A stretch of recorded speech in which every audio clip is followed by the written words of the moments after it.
Welcome back. My name is Steve. And I'm Phil. And I'm Steve. And this is Streaming Things Streaming Andor Season 2 for the last time. Obviously, there was no Andor Season 2 episode this week. The finale was last week. But we love the show so much. I got Phil here with me again. Yeah, and to all my haters out there, this is the last one, so enjoy it.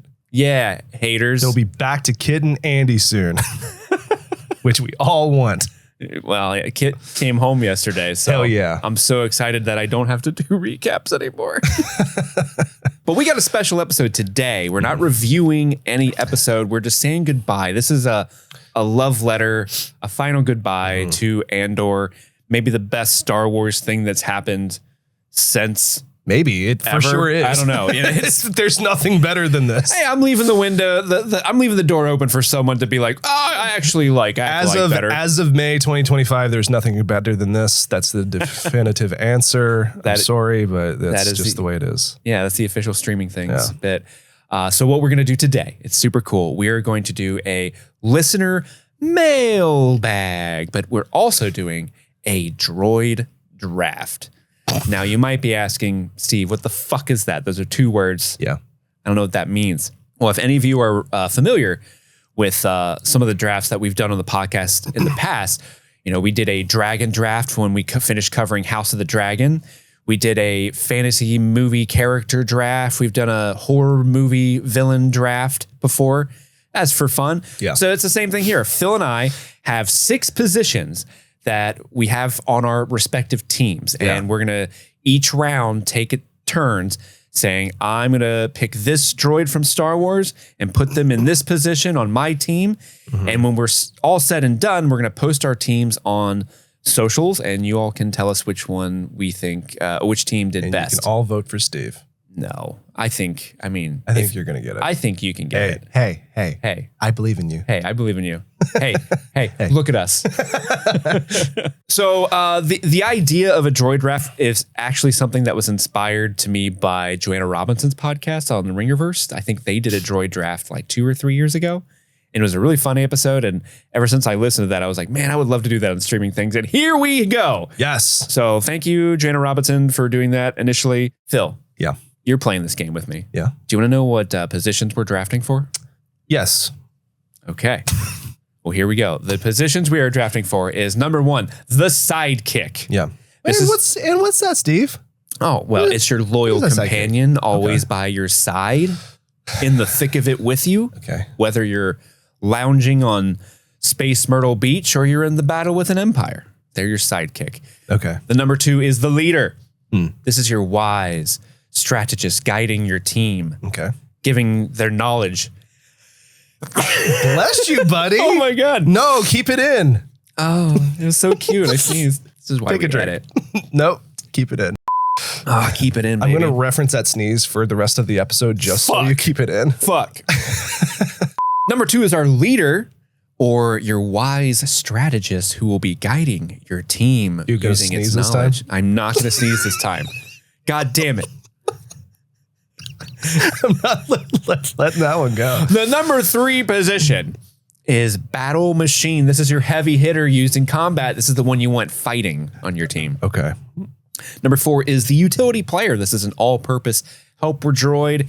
This is sort of a catch-all. Like if you think your team, maybe I stole K2SO at the top and you're like, man, no, there's no way. I wasn't really happy with my battle machine. Maybe you can get like another sort of like pseudo battle friendly droid to sort of, boost your team up in another position you feel might be lacking. What's the ultimate goal with this draft? Like, are we actively fighting or are we just or is this just like, I'm living my current life right now and I'm surrounded by 6 droids? It's up for interpretation, honestly. Because so you can pick your team however you feel with God, right? I'm gonna vote based on my current life.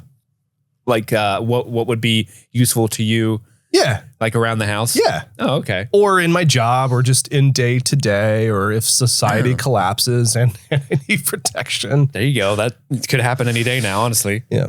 But ultimately, what's going to happen is listeners are going to vote and they may have a different interpretation of what the rules are. That is fine. Famously, Kit Lazer hates these draft episodes because he comes in with them like the first time we did it, he was like, oh, I'm going to pick the team with the coolest characters. Yeah. And then everyone voted like, oh no, Steve's team would kick your team's ass for sure. Yeah.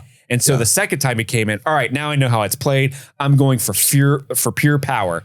And then his team lost because people were like, oh, Madison's team has the coolest characters. And he was like, I fucking hate this.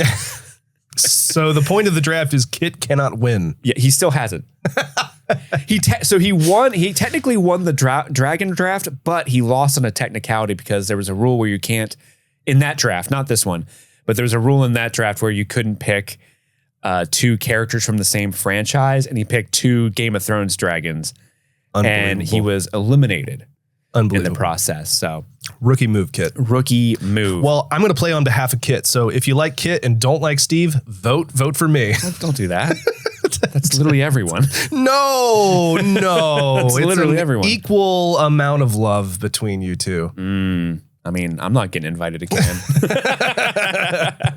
Our 5th card, or our 5th position, I can't wait for this is one. the wild card position. I'm pumped about this one.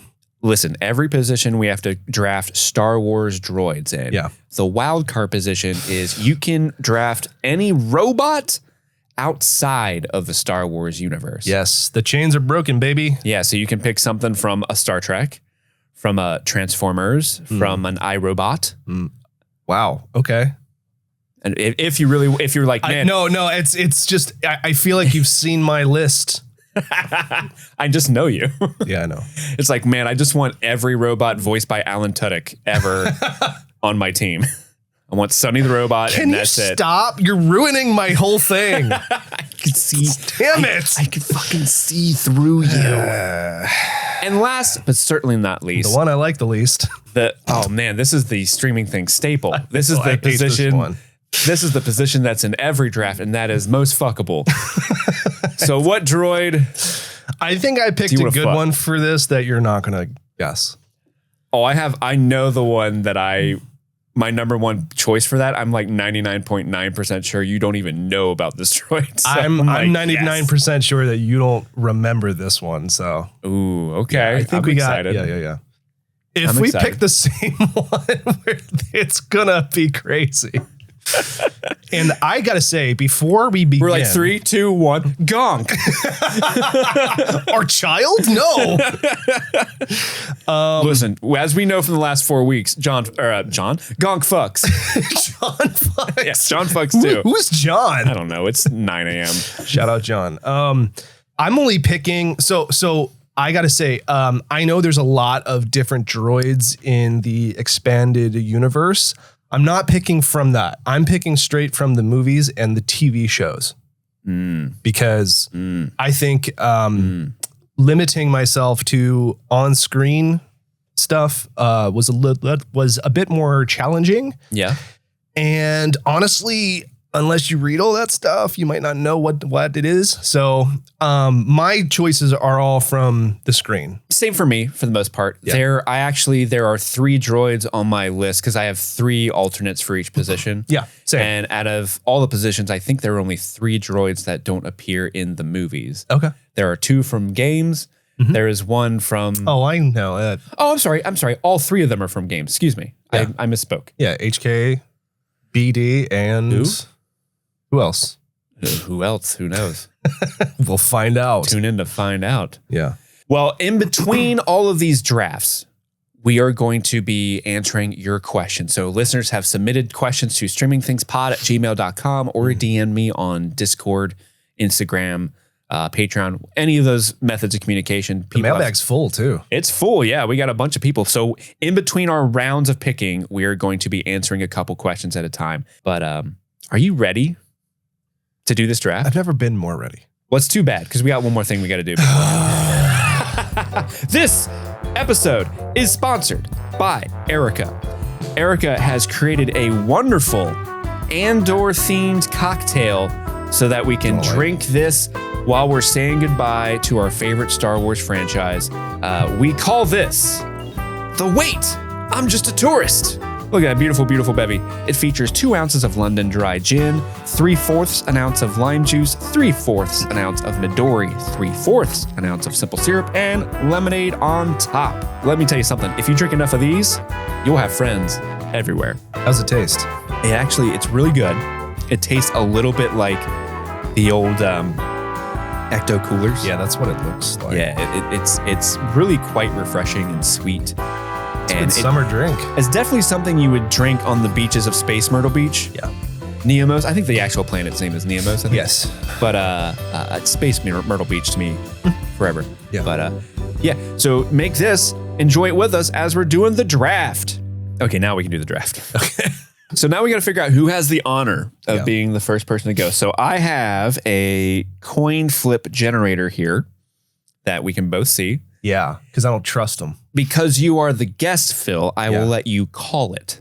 And then I will hit flip and we'll see where it lands. Well, flip it first and then I'll call it. That's not how it works. Damn it. Let's go tails. You're going with tails? Yeah. All right, flipping it.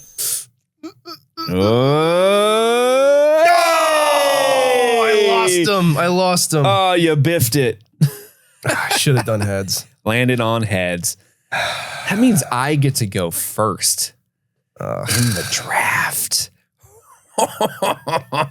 I hate this. Now, do I do what I want to do and pick the things that I want to pick, or do I want to stick it to me?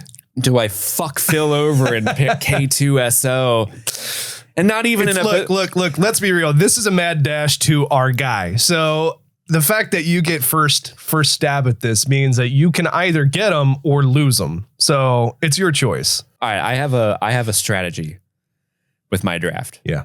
And let me be honest with you. My strategy, I was going into this full knowing that there was a high chance, a 50% chance that you would be going first and you'd be getting K2SO. So I actually had a strategy going into this around that not getting K2SO. Okay. And I'm excited to see if my strategy pans out the way I want it to do. Okay. All right. So I'm actually going to pick my sidekick first. Okay. And it's K. No, I'm kidding. That would be amazing. My most fuckable is K2SO. I don't like it here. No, I'm picking my sidekick first. And my sidekick that I am picking it's a BB series astromech droid manufactured by Industrial Automaton. He was formerly owned by Poe Dameron, now owned by me. It's a good pick. BB-8. Good job. America's sweetheart. BB-8. I love her to death. Oh, is BB a her? I don't think so, but in my headcanon, yes. Genderless? I think BB's a he. Really? Because I think Poe Dameron refers to BB as boy. Boy, yeah. At some hey, good boy. That's happy beeps. Happy beeps, BB. No, I love BB-8. The reason why I think BB would make a great sidekick is BB units are famous for their intense loyalty subroutines. Yeah. They are often known for putting themselves in dangerous situations to help their human companions, which would be me. And also, he's fucking adorable. And the beeps and boops are done by Bill Hader.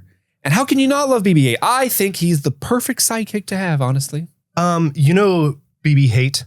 I do know BB Hate, yeah. The black one, the evil BB-8. Yes, yeah. I recently read who did the voice for that one, and it was wild to me, but I'm drawing a blank on who did the voice. Do you remember who did the voice for that? Because I read it, and I was like, that's crazy.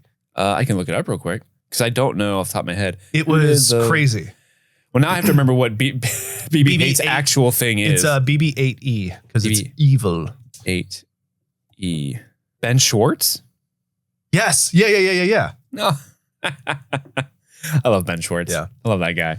That's a very good pick. Thank you. I believe that BB-8 has the most Pippin energy of all the droids, so that tracks for you. Because Pippin is your real life sidekick. He is. So he's my little boy. He's my little stinky boy. Yeah. So that's a really good pick. That's a really, really good pick. I'm glad that you're not tearing him down. No, BB-8's great.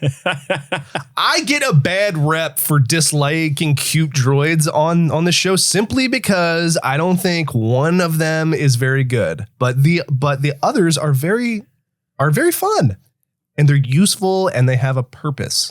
B2 was my third alternate. Yeah, you would for this position. The fact that R2 isn't in the mix. R2 is in the running for a very different position. Okay. All right. I thought about this strategically. Okay. All right. Yeah. All right. Now I know you want R2. Well, I mean, I might as well just pick my sidekick then. Comes as no surprise. I'm taking K2 off the board, baby. As your sidekick. Yeah. I mean, like, what better guy to have at your side than him? I mean, that's not wrong. I would have put him at Battle Droid or no. I got a better one.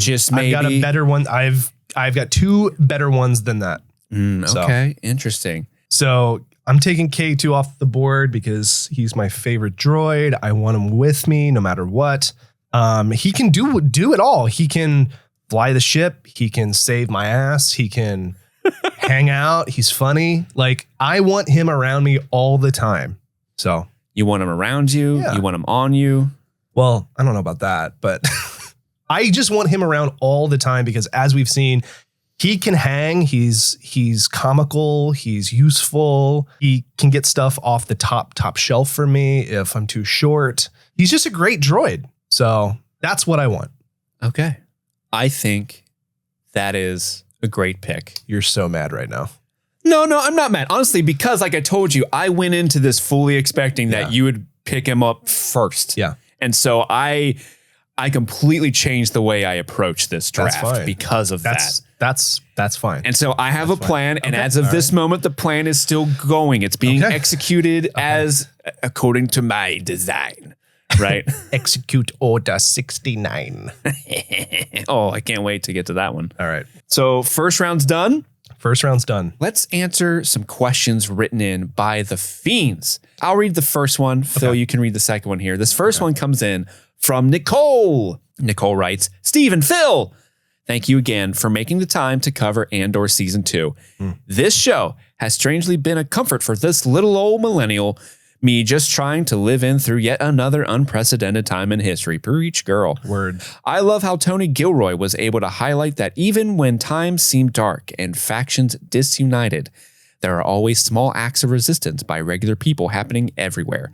Even the Gorman bellhop telling Cassian that rebellions are built on hope had an unexpected ripple effect leading into the events of Rogue One, which leads me to my question for you both. How has your rewatch of Rogue One changed since watching Andor Seasons 1 and 2? Thank you again.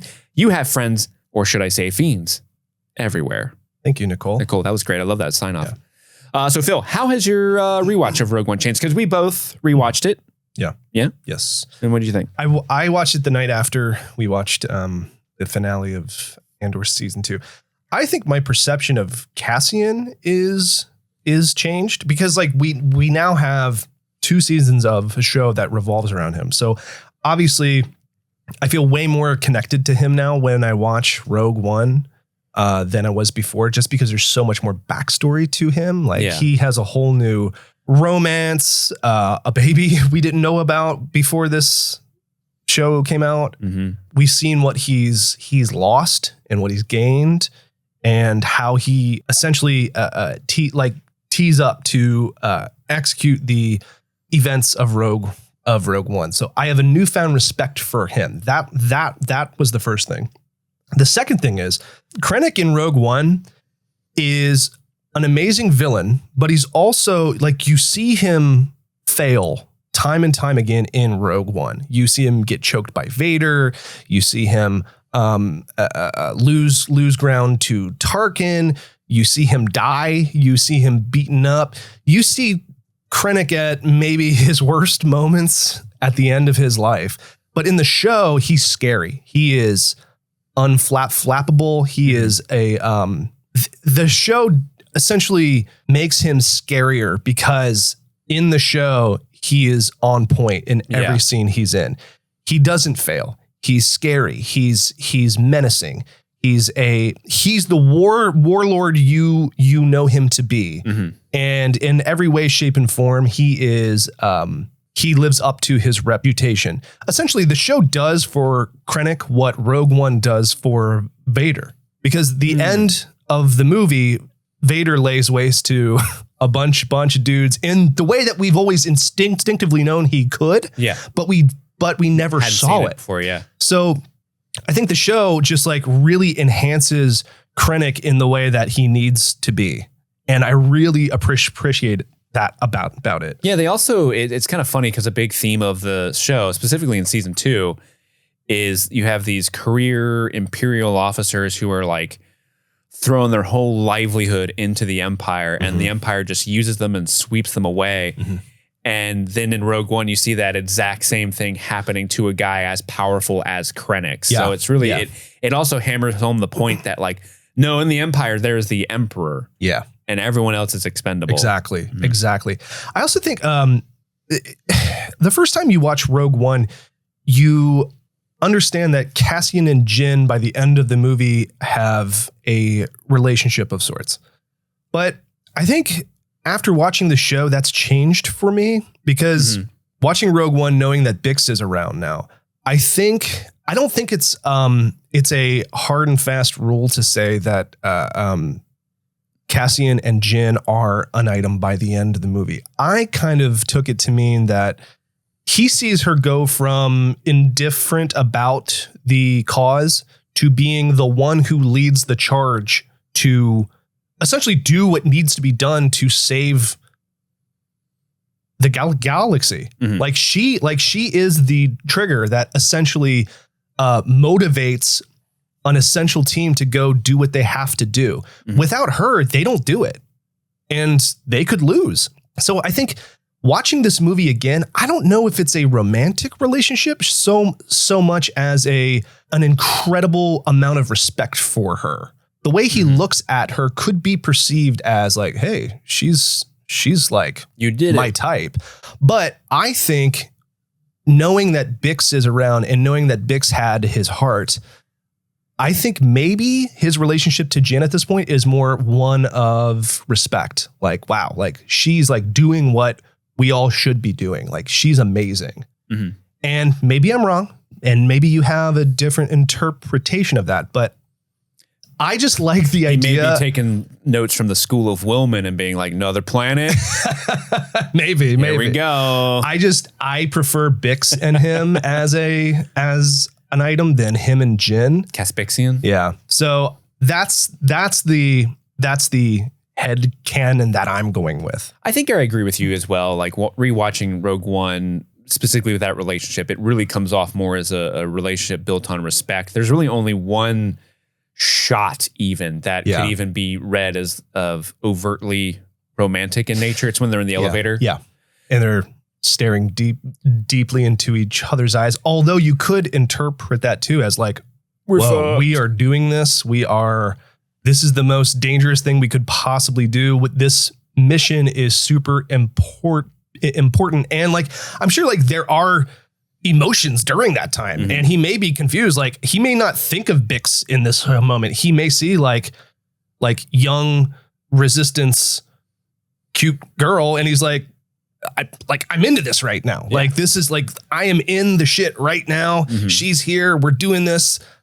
I don't know if he's like thinking of it like a long-term relationship, but in that moment, he may just be like, I'm so caught up in what we're doing that like right now she seems very nice.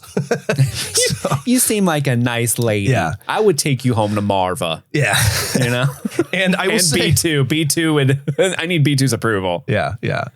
I think the only other thing that's changed for me is I like when Cassian passes away in that movie, it's sad, and it's still sad. But knowing that Bix and their baby live on planet Wheat, far away from the events of Rogue One and Scarif, it gives me hope. So where there was no hope for his lineage before, there is now. I hear if you got some hope, put that in the ground. Yeah. Water it once a day. That's what rebellions are built on, baby.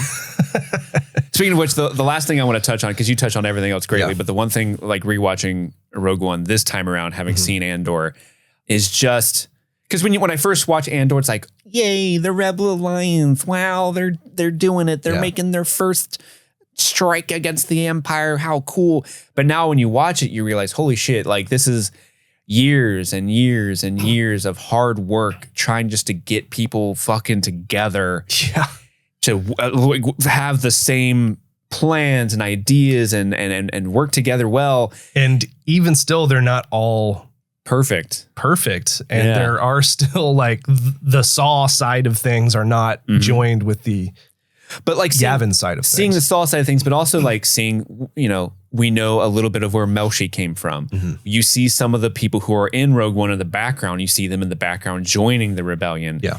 And it's stuff like that where it just kind of really, it hammers home like just how many people came together and made this happen, which is so cool because in Star Wars, you think of like, wow, I'm so glad the Holy Trinity, Han, Luke, Leia saved the galaxy again. Yeah. And then the sequel trilogy is like, wow, I'm so glad that Rey saved the galaxy. The Skywalkers reign supreme. And I just love how this show's like, no, it was a whole group of people, some of which you don't even know their names. Yeah. They're on screen for maybe like 5 minutes total. They give their lives for it too. And they gave their lives to it. So when I watch Rogue One, Rogue One's always a movie that makes me emotional and it's sad. But like watching it a second time, I was even more so. Like when Melshi's just like it cuts to Melshi like dead in the corner. You don't even see him get shot. I'm like, no, I'm like so mad. I don't even think I knew Melshi's name. Yeah. And he has a few lines in the movie, but like, he's not really somebody that matters. What are we looking for? That's like the thing Melshi has in that movie. But after like when you see him in the show and then you see him in this, it's like, man, like losing him sucks. Yeah. Like it sucks more than it should. Yeah. But Rogue One, great movie. Amazing Thank you movie. Again, Nicole. Great question. Amazing finale to the whole thing. Mm-hmm. Phil, what's our next question? This is from TJ Sloan. Hi, guys. First time, long time. Just wanted to ask if either of you watched Rogue One after finishing the show and wondered how you felt they flowed together. I believe we just tackled that part of the question. Mm-hmm. Would you recommend people watch the movie before the show or vice versa? Personally, I think the movie should be watched before. It focuses so heavily on Jin's character and that it doesn't feel like a full-fledged ending to Cassian's story to me. And knowing what's coming for him makes the show feel more poignant at times. Also, any Emmy predictions for the show? Best regards, Troy. I guess if you were to recommend to somebody who hasn't seen Star Wars before and they haven't seen Andor and Rogue One, how would you choose to watch it? I always suggest, whenever anyone asks me this, I always suggest watch in release order. Interesting. Because even if you were to watch things in chronological order, I think all of those movies are made in mind for people who have already seen what has come before. And so there are things that won't necessarily work if you watch them in chronological order as much. I think with this movie in particular, I do think that you watch Rogue One first, because Andor in and of itself feels completely singular to itself. Like it feels different than Rogue One. Yeah. Like the vibe is very different, even though it's the same characters and they're like telling a very similar story and they have similar goals in the execution of the story. Andor does feel very much its own thing compared to Rogue One when you're watching it. And so I think, I kind of agree with Troy here. Like if you watch the whole show and then you watch Rogue One, you might be like, who the fuck is this girl? Who the fuck are these two guys? What's going on? There's a lot of like, what is this? And I can see that sort of like, wait, where I want Andor, where's Bix, where's all that stuff? But so if you watch the show, you're going to fall in love with all those characters immediately. Whereas if I'm worried that if you watch Andor and then watch Rogue One, you might still like the characters, but also be like, it's kind of weird that they threw those characters in at the last minute. Yeah. So I agree with Troy that you would watch Rogue One first, then go back and watch Andor, because you do get a lot more, like a lot of the moments in Andor hit harder if you know what happens to him or what he's marching towards. Okay. I don't know. I think I would almost go the opposite route with this, because not knowing the fate of Cassian and not knowing if he's in the other movies, seeing him die might be a big moment. Might be way bigger if someone had just spent 2 seasons of show with him. And you're right, Rogue One and Andor have 2 different vibes. Rogue One moves at a clip. It is crazy how fast-paced that is compared to the show. Yeah, Andor is much slower paced. Yeah, but it also has like 12 hours to tell a story versus 2. Yeah. So I don't know. I think I might go the opposite way. Now, we know, like, we saw the movie first, of course, and then we watched the show, and we loved that. So we know for sure it works. Yeah. In A New Hope, Rogue One, and then seasons 1 and 2 order. But I almost wonder if it would be more interesting to watch it in chronological order by story, just because then you wouldn't know the outcome. You wouldn't know if Bix is in Rogue One. You wouldn't know if Cassian Andor's kid grows up to be somebody within the story. Mm-hmm. The thing about Andor, when we were watching it, is we know for sure that he lives through the show because we know his fate. Yeah. So I wonder if the added fear of the outcome of him specifically would add to the show in a way that we didn't have. Maybe. I often wonder, like, if I didn't know what happened to Cassian, if I would be like actually worried that he would die ever in the show because the show's called Andor. Yeah, but like so many people in that show do die though. Sure, but I'm saying him specifically. I don't think I would worry about it. And even like the last 3 episodes, he's not the one who's ever in danger, really. Like maybe for a brief moment when him and Melshi and Clay are stuck in the apartment, but like that's it. Like the last 3 episodes are very much like a sure. But yeah, so I don't know. That's interesting to think about though. Yeah, I think it's a safe bet to watch them the way that you just said, like watch them A New Hope, Rogue One, and then the show, because that's proven to be the right way to do it. We've done that. Yeah. So I think that's the safe bet, but I think maybe watching it in storyline chronological order might be also an interesting way to watch. Yeah. As far as Emmy predictions, listen, the Emmys never work out the way I want them to work out. I mean, there's a couple years ago, you know, all 3 of us, Kit, Andy, and I myself, were like, Patty Considine is for sure going to get a nomination and probably win the award for Best Actor from House of the Dragon. And the motherfucker wasn't even nominated. It was a travesty, right? So, but I think this show could definitely be nominated for Outstanding Drama Series, Outstanding Casting for a Drama Series, Outstanding Actress. You can pick Genevieve O'Reilly, Denise Goff, or Elizabeth DeLue. Yeah. Any of those 3. I think the ladies really show the fuck up in this season. Yeah. And they are crushing it. They're so amazing. Do an amazing job. I think Janos Metz could get a directing Emmy for episode 8, Who Are You? I think Dan and Tony could get writing Emmys, specifically for Welcome to the Rebellion, episode 9. But overall, like I don't think the Emmys do like an overall writing thing. But if they did, Dan and Tony Gilroy for sure should get it. I don't watch awards shows, so I don't really know. But I will say that if this show goes unnominated in any way, that's going to be crazy. So with that, we got to move on to our next round of the Droid draft. But before we do, let's go to ads. And we're back. We're about to start our second round of the Droid draft. To recap, Phil and I both have already completed our sidekick position. I've locked in K2SO. And I've locked in BB-8. Yeah. Baby. Pretty much the top 2 droids, let's be real. I mean, they're good ones. Yeah. So the positions left to fill are leader, battle machine, utility player, wild card, and paramour. Okay. I am next. Yes. So I'm actually going to fill, this might be controversial, but I'm going to pick my utility player. Okay. Because I want this person off the board. Okay. And I think they are the best. You know, if they can't be the sidekick, put them in the utility player. Yeah. I am picking none other than R2-D2. Great pick. That's a great pick. Another R2 series astromech droid manufactured by Industrial Automaton. You got 2 really good droids. Mm-hmm. That's a really good pick. Here's the thing. Here's why I want to put R2-D2 as a utility player. Number 1, I can't pick him as sidekick. Right.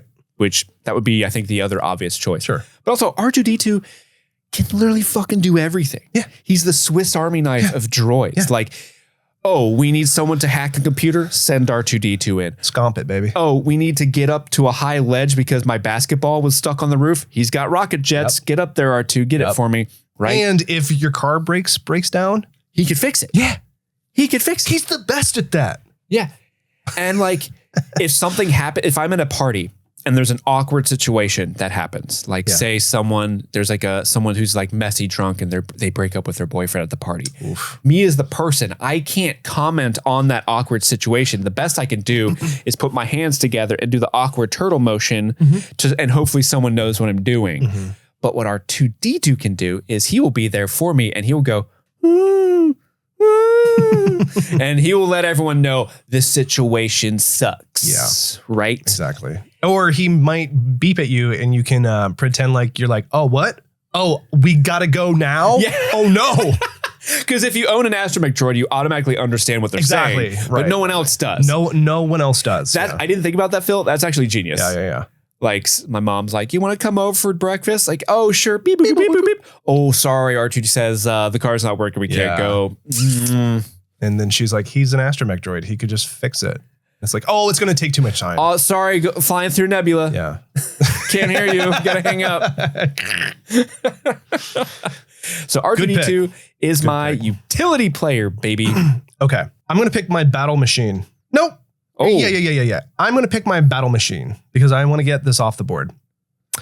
Now, I'm going to pick something that can truly mess up some bad dudes and is tough and is relentless and is a force to be reckoned with. Okay. May the force be with you. Yeah. And I thought long and hard about this. I'm like, do I go like Droidica because it's got the shields, it's fast, it's dangerous. But oftentimes you're asking yourself, where are those droidicas? Exactly. And they're not reliable as you think. If there's a Gungan with one of those like EMP balls, yeah, you're done. I'm screwed. Yeah. So I am going to pick none other than IG-88. Ooh. An assassin droid. That's what he's made for. He's made to fuck shit up. Now, Phil, I think no one's going to, say that IG-88 isn't an amazing lethal killer, gets the job done, all that stuff. Are you worried that IG-88 is maybe like not a team player and would like as soon kill you? Well, that's because he did exactly kill what he did all the to people his creators. Yeah. Didn't consider that part of it. I'm mainly going off of the IG-11 appearance in Mandalorian. Do you want to change? Do you want to change your pick to IG-11? No, because IG-11 has all the skills of IG-88. I think I could fix him. I think IG-88 and me would vibe. Yeah. I could fix him. He's a little bit of a project. But I think that we would get along mainly because I pose no threat. Okay. And why would you need to assassinate me? I'm a nobody. I'm not a threat. But if he's trying to like go kill people and you're like, IG-88, buddy, don't do that. Look, you're not going to talk me out of this. IG-88's my pick. Listen, he's my boy. I know you want him. No, actually, I didn't have IG-88 on my list at all. It's just my job as your competitor to poke holes in your strategy, and that's what I'm doing for the content. I think as long, like what I could, well, he's a bounty hunter though. So he obviously can take orders. You don't see him on the bridge of he's not taking orders, he's taking jobs. Star Destroy. Yeah, but like you like say like, I want this guy dead, so go get him. Then he's going to go get him. Yeah, but he also could just not get him. Okay, but like he's going to get paid. So I'm just saying there is no scarier battle machine droid to me than IG-88 because he's crazy and he's super capable. So also, I this is just more fun for me. I'm not really like commenting on the quality of the choice you picked because IG-88 is fucking rad. Yeah. Are you also worried that isn't now remind me? So, because it's been some years since I've read like Tales of the Bounty Hunter, and I know that's no longer even canon anymore. Fuck me. But isn't it true that like there's IG-88A, IG-88B, there's C, 6 of them, I believe. Yeah. And they all like fucking hate each other and they're trying to kill each other. They're trying to do the Jet Li the one. Yeah. Right. I kind of forget that part of it, but I'm pretty sure there were 6 of them. Are you worried about like IG-88B showing up and like... Look, only one of them had the balls to show up with the others and accept a bounty. Yeah. So I'm going with him. Respect. I think look. And out of all, the Empire hired 6 of the best bounty hunters in the galaxy. He's among them, not 88E, not 88D. Yeah. Eat a dick, 88D. Yeah. So IG-88, he is my battle machine. I can't believe we've gone this long without saying last night, you and I, because there was no Andor to watch. Oh my God. We actually went to a local pizza place that was doing a Star Wars trivia night. Yeah. And we were on our way to a perfect game, and then we biffed it on the very last question. We missed one thing. It was the last question. It was one of those trivias where like there's 3 questions in a round, and you can bet like 2 points, 5 points, or 7 points. And we hadn't wagered our 7-pointer yet. And of course, the one we lost was the 7-pointer. And it was one of those things where like we submitted our answer, realized the correct answer immediately, but we couldn't change it in time, or we couldn't change it because we had already submitted it. What was the question? It was like it was basically like who was this quote said to, and it was a quote that Shmi Skywalker said to Anakin before he left home in episode 1. And we were like, well, it's obviously they're talking to a kid, so it's got to be Jyn Erso. like a kid in the flashback to when we forgot about the most famous boy. I know, it was so stupid. That's so stupid. But it made us lose by like 2 points. Because we lost 7 points and we lost only by 2. So like we had it in the bag, we biffed it. But I bring this up only because one of the questions was name 4 of the 6 bounty hunters in Empire Strikes Back that Darth Vader had. And we're like, can we name all 6? And they're like, no, it's against the rules. You have to only give us 4. If you give us 6, we'll prove you wrong. We're like, what the fuck? We should get an extra point. Yeah. But IG-88, we named him. Yeah. All right. So in this round, my utility player is R2-D2. Phil's battle machine is the bounty hunter, IG-88.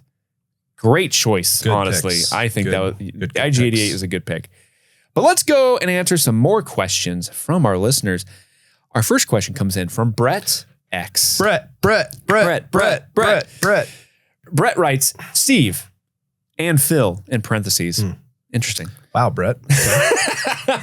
Just an afterthought. Okay. Andor is hands down peak Star Wars television. And we know, Brett.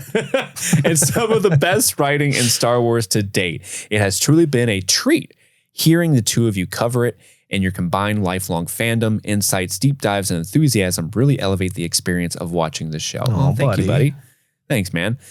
He continues, I'm interested to get your take on the timeline. In particular, for some reason, in my mind, I'm having trouble squaring the timeline of the final 3 episodes, rolling into the events of Rogue One and A New Hope. Episodes 10 through 12 are year 1 BBY, then roll straight into Cassian's mission on Kafrene, theoretically within a few days. Yep. I never took the events of Rogue One to take a year. Correct. And then it rolls straight into A New Hope, which again, I never took the events of A New Hope as taking that long. So in my head, I'm having trouble reconciling that there's an entire year between events of episodes 10 through 12 until the final act of A New Hope, the Battle of Yavin and destruction of the Death Star. Maybe the 1 year BBY was really more like a few months BBY. I'm sure I could look it up and get the opinions of a bunch of random nerds, but I'd much rather get your take. Thanks again for all the hard work, and may the Force be with you. Yes. Phil, you want to take this? Yeah. So I did a little bit of research for this one. On our real world calendar, year 0 does not exist. Okay. Zero is the moment that our timeline switches from BC to AD.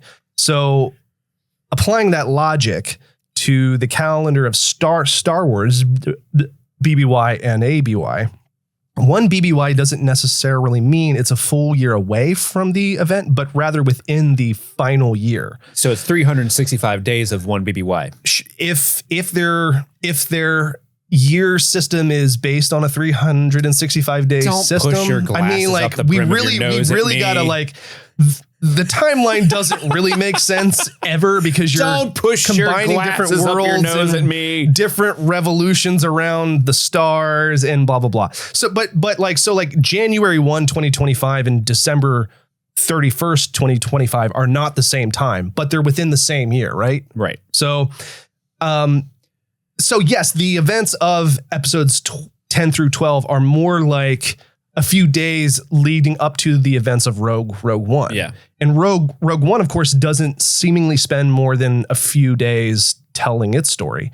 And the end of that launches straight away into A New Hope, which also doesn't spend that much time before the Death Star is completely completely destroyed. So technically, almost all of A New Hope is one BBY until the moment the Death Star blows up. Yeah. Then it's one ABY. Right. From that moment on. Right. And then so in my head, it's like a matter of a week between the codes being stolen from Scarif in Rogue One to Luke hitting the Death Star with the proton torpedo. The banner week for the rebellion. If you really think about it, the Death Star took like 20 years to build, 20 plus years to build.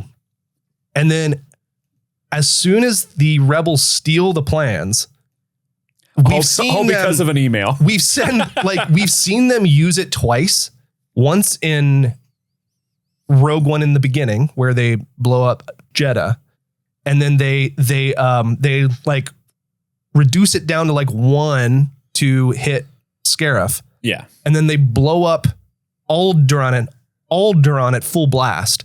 I honestly think this thing was used for like 3 days before it was blown up. They didn't even do a ribbon cutting ceremony. Which is crazy to think that like they barely got this thing operational before it was completely destroyed. So Palpatine's whole plan for using this thing going forward from here is completely dashed. Yeah. It's a huge setback for them. Would you call it a boondoggle? It's a little bit. Palpatine's boondoggle? It's crazy to think too that in those like 3 days of it being, there's no hard and fast timeline here.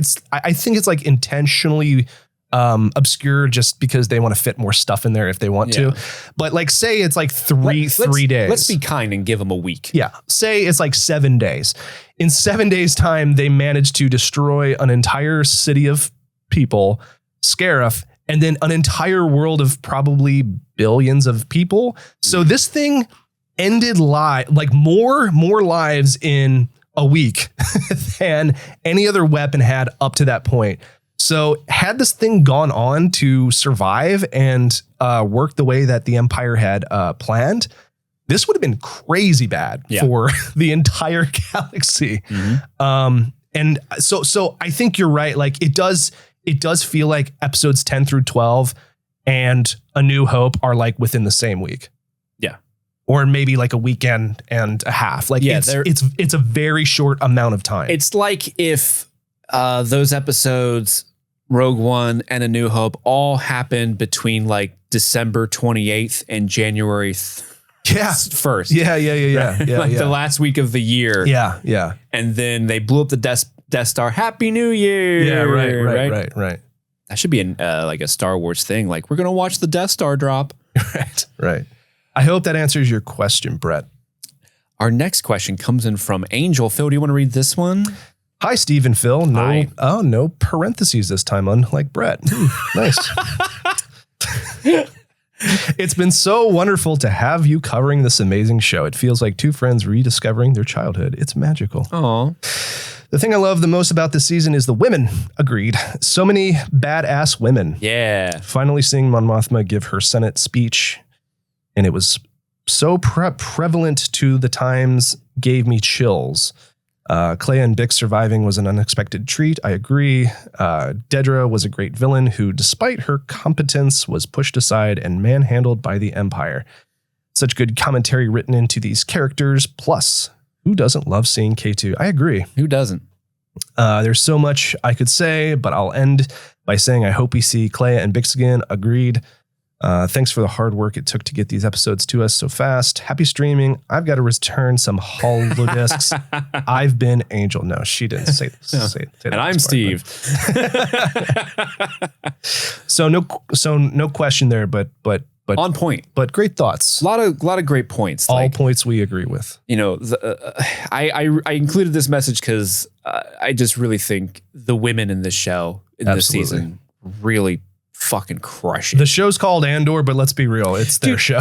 Dude, it's so funny that the show really is called Andor, but honestly, Cassian is almost like this audience surrogate that's just in the world observing awesome people doing awesome shit, and he just he's like the Forrest Gump of Star Wars. He's just at every single cool fucking thing that happens. He's like, I want some Dr. Pepper. Yeah. You know? Yeah.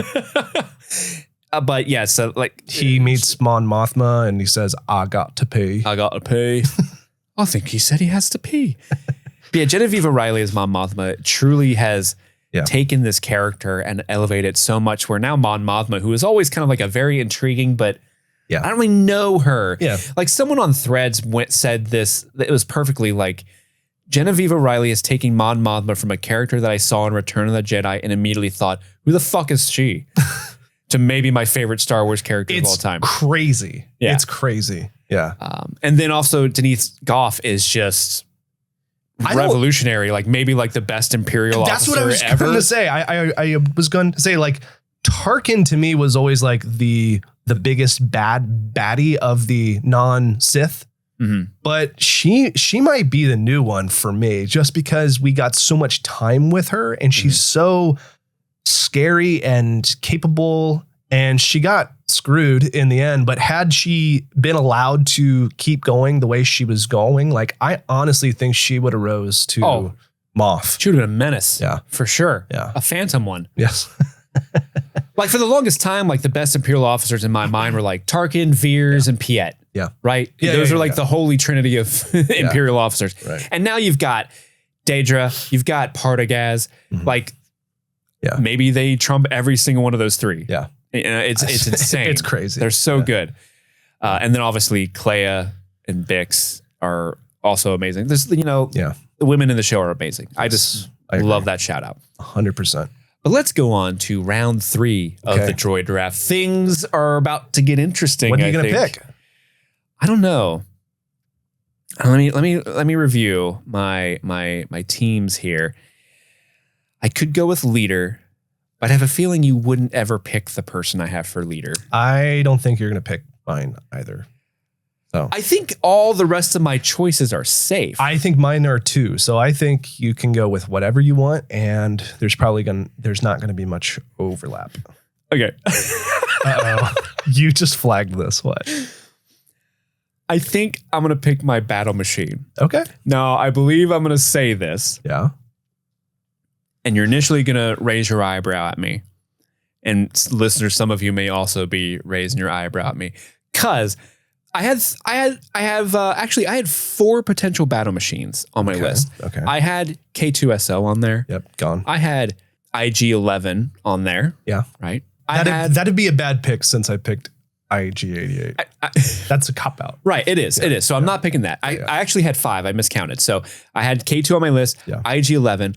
I had ND5 on my list, which is the droid from Star Wars Outlaws. Okay. Super cool droid. It's like a I don't know that one. A super battle droid, but with a duster coat. He's dope. Oh, he's super cool. Sweet. I love him. I could also pick HK-47. I thought that's what you were going to pick. Which is, I think, the one that people are like, obviously you pick HK-47, who is... he rules. He's this hunter-killer droid. He's really funny. He's from Knights of the Old Republic. Yeah. He has this really cool way of talking where he's like, statement, I think we should kill the meat bags, master. Like, he always like prefaces what he's saying with like, query, what are we doing? Like, and he calls organics meat bags. Yeah. He has a god complex. Sure. But the more and more I think about it, the more and more I'm like, I mean, technically HK-47 is only loyal to Darth Revan. Pretty much. But like in this situation, you could No.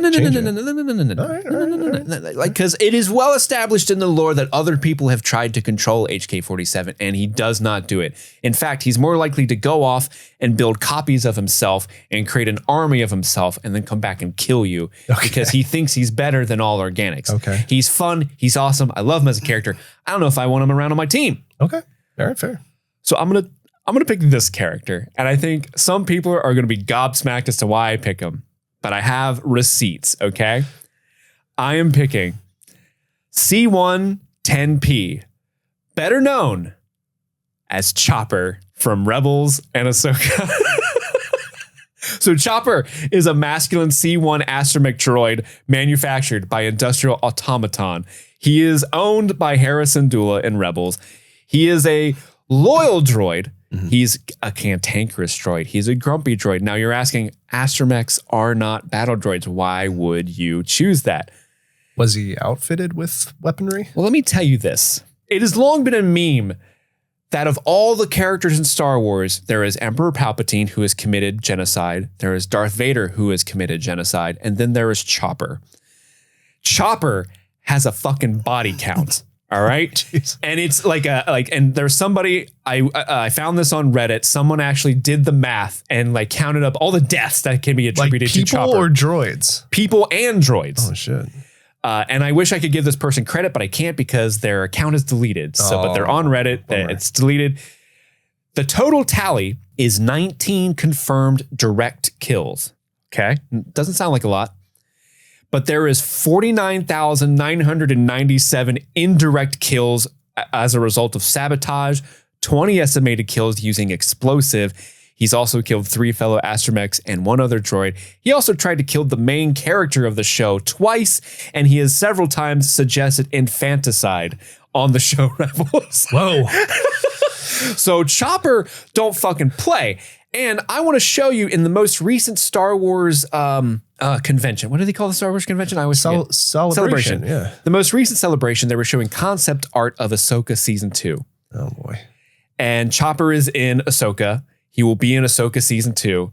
And I want to show you this concept art just to illustrate my point as how badass Chopper can be. This little derpy astromech droid. Okay, so this is a photo that someone took of a screen. Yeah. So they haven't officially released this photo yet, but this is something they showed at Star Wars Celebration. Let me see it. This is the concept art of Chopper. It is a little astromech droid with a sniper rifle. Oh, I see it now. Yeah. Oh, boy. So my battle machine is Chopper, the most deranged, psychopathic little bastard. That's fair. You think he comes rolling up to you, you're like, oh, that's a dirty old droid. Let me tell you what, he'll shiv you in the back. Oh, he's got the element of surprise. He does. On the side. He definitely does. All right. Think like, oh, there's an ancient ass dirty old droid, boop, boop, booping around, and then he just shivs you and rolls away. Because he has all the powers of R2-D2. Okay. Plus, he's a psychopath. So he's like if like IG-88 and R2 had a baby. Pretty much, yeah. Okay, I like that. I like that. Cool. Can you see there's a theme with my... Yeah, you like little derpy droids. Little astromech droids? Yeah. All right, so what about you? What is your third round pick? I'm going to pick my leader, my strategist, my wise thinker. And I was going to pick EV-99. Is that the medical droid? No, that's the droid at Jabba's palace who assigns tasks. You will show me some respect. Yeah, because that droid is very like free thinking and headstrong and sure of himself and seems to be the leader of Jabba's palace from a droid perspective, right? You're a feisty little one. Yeah. So I was going to pick him, but I was like, man, like he's headstrong. He is a free thinker. And then I was like, wait, there's a much better pick than this. Okay. And we just came off of a show with very strong female leads. Okay. So like strong female lead, free thinker, droid. My pick is L337 from Solo, a Star Wars story. Man. She's so good. She's so good. She was my backup as most fuckable.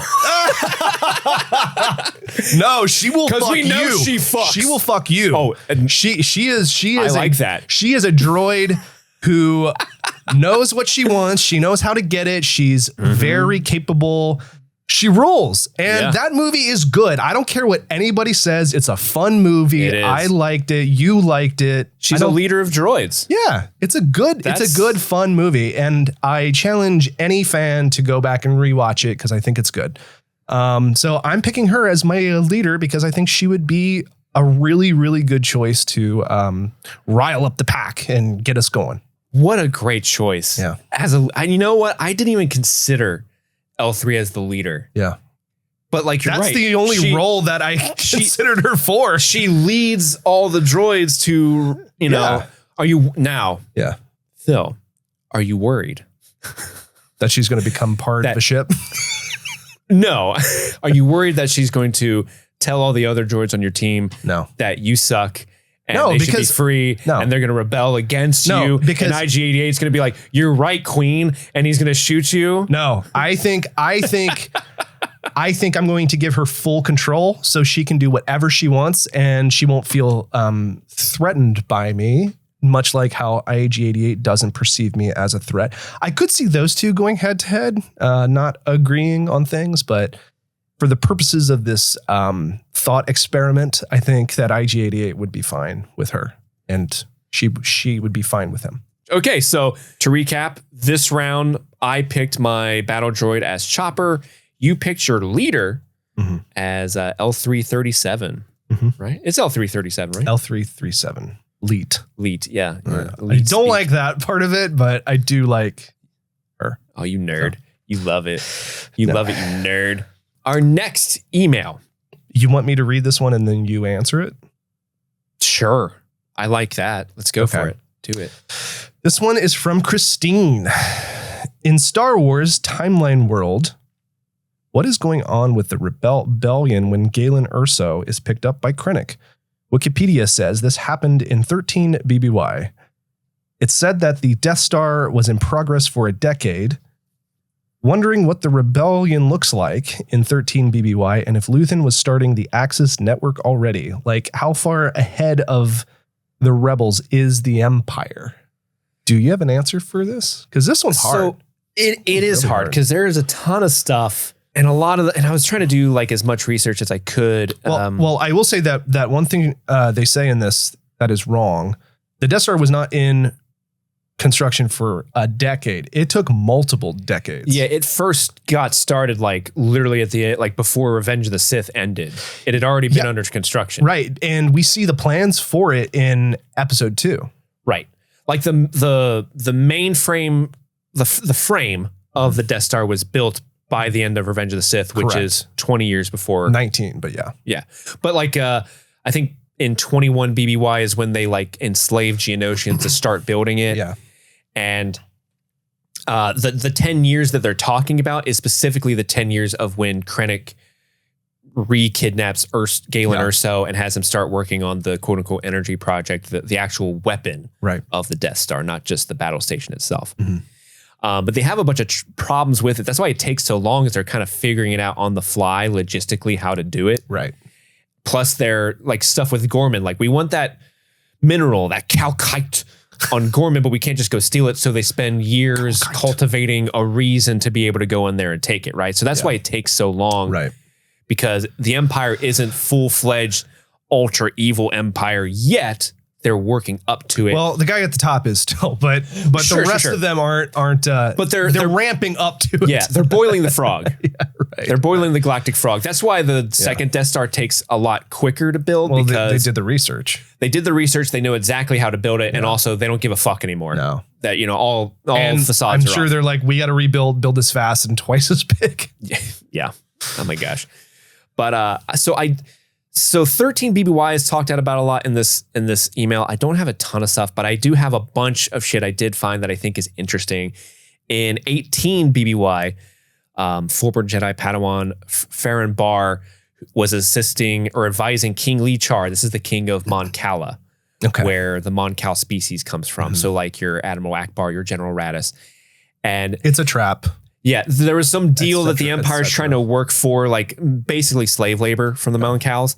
And this Jedi Padawan is pretty much throwing a wrench in those plans to the point where the Empire like brings the hammer down on Mon Cala and is like trying to find this Jedi Knight. They find him, they kill him, all that stuff. But in the chaos, a bunch of Mon Calamari ships escape the planet, and all of those ships become basically the rebellion fleet. Because if you know, the rebel fleet is mostly Mon Cala ships. So that's where a lot of those ships come from. In 14 BBY, there's this thing called the Free Ryloth movement, led by General Cham Syndulla. If that name sounds familiar, that character is in the Clone Wars. It's also the father of Hera Syndulla from Rebels, the owner of Chopper. And this is basically, he led this rebellion basically to free the planet Ryloth, which is where the Twi'leks come from. Yes. And it got to the point where they tried to assassinate Palpatine and Darth Vader, who were visiting the planet in 14 BBY. Obviously, it didn't go well. There were other groups. There's the Phoenix Cell led by Jun Sato, who makes an appearance in Rebels. There's the Masasi group, which is led by Jan Dodonna. The Partisans, Saw Gerrera's group, the Maya Pay Brigade, the Belasan Galaxy Petitionists. And then the other stuff I have is mostly like a comparison of what's happening at the same time as Andor. Hey Yang, Steve here. I just really wanted to interject real quick and just let you know that the next couple minutes feature some pretty heavy spoilers for the show Rebels. So if you plan on going back and watching Rebels after you've completed Andor and don't want any spoilers whatsoever, go ahead and skip a few minutes. I have time markers in the show notes if you want to fast forward. So if you don't want any spoilers for Rebels, just skip forward a bit. All right. Back to the show. So in 5 BBY, all of Andor season 1 takes place in 5 BBY. Right. At that exact same time, season 1 of Rebels is happening. Mm-hmm. The big things that happen in season 1 is Ezra Bridger joins the Ghost crew. We meet Kanan, Hera, Sabine, Zeb, and Chopper. They fight the Grand Inquisitor. If you remember the Grand Inquisitor from Obi-Wan, the bald Utapau character, he makes his debut in there. And then Ahsoka Tano is revealed as Fulcrum, which is the secret. She's like doing the Luthen for Bail Organa. So while like if Luthen is Mon Mothma's spy network, Axis Luthen, then Ahsoka is Fulcrum for Bail Organa. Okay. So they're like kind of doing similar things, but in opposite ways. She's more working on organizing rebellion groups, whereas he's doing more espionage type shit. In 4 BBY, this is where Act 1 of Andor happens. He steals the TIE Avenger. The plans are made for Gorman and Mon Mothma's wedding. Mm-hmm. This is when season 2 of Rebels happens. This is when Darth Vader starts looking for the Ghost crew, and Ezra starts training to be a Jedi, and they start getting more connected to a larger rebel network that slowly starts being built.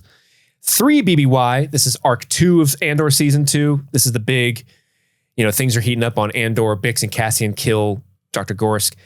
At the same time in Rebels, the crew encounter Darth Maul, and Ahsoka fights Darth Vader on Malachor. In 2 BBY, this is when Rebels Season 3, episodes 1 through 17 happened first.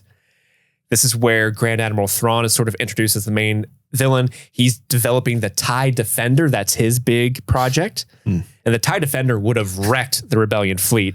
But because it was expensive and emphasized the lives of the individual TIE pilots, the Empire's like, that's dumb. Don't do that. The Grand Admiral Thrawn's like, no, like we need, it's a rebel force with rebel ships. We need to be able to fight those rebel ships. Right.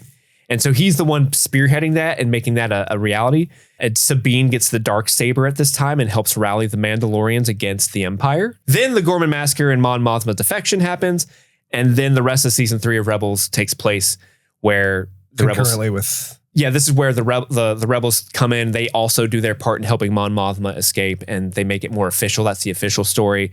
We also have Obi-Wan and Darth Maul have one more fight on Tatooine. Yeah. The Rebellion suffers a major loss that year because Thrawn invades a base on Atollon. And then 1 BBY, all of Rebels Season 4 happens before the last arc of Andor, because the last arc of Andor literally leads up to... Yeah, right.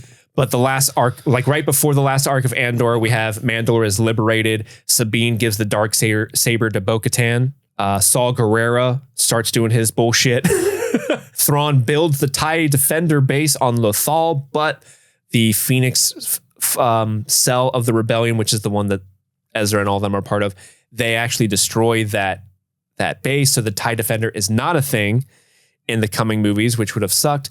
And Ezra sacrifices himself to trap Thrawn on a Star Destroyer and uses a Purgle, which is a hyperspace traveling whale, to zip them into parts unknown space. A Purgle. Say again. A Purgle. What is that? It's a whale that lives in space, and it can travel in hyperspace, and it's actually the animals that early spacefarers researched to learn how to develop hyperspace. And so Thrawn and Ezra are on a Star Destroyer. Ezra uses the Purgle to zip the Star Destroyer into parts unknown, and so no one knows where those characters go, and that's why they're missing during the events of the original trilogy. So that, and then Arc 4 of Andor happens. So that's kind of what's going on in the galaxy at the same time as Andor. Phil is just like got his head in his hands. I hate the whale thing. Did you watch Ahsoka? Yeah, but I kind of forget it. The Purgles are in Ahsoka. I didn't really get it because I think you have to watch Rebels to really get that show. And I was just like, well, great recap on that. A lot of that went over my head because it was very Rebel specific. Yeah. But all of that great high fantasy shit is going on at the same time as dark and dirty Andor. Yeah. So this next question comes in from Aaron B. 3-part question. It's a 3-parter. Hi, Steve and Phil, longtime listener, first time emailer. First, you guys rock this pod. Thanks, buddy. As far as Andor itself, this show in its entirety has met/surpassed all of what I wanted from a Star Wars property. It was the show I never thought I wanted, but now cannot think of a future Star Wars show that will live up to it. That is true. Agreed. I used to make fun before the first season came out. Like, we all were wondering what was up with Cassie and Andor. Wow. I was proven wrong. Statements that have aged like milk. Yeah, I was definitely proven wrong. The writing was tight. The characters fleshed out. Cinematography, awesome. I'm looking for holes, but can't seem to find any.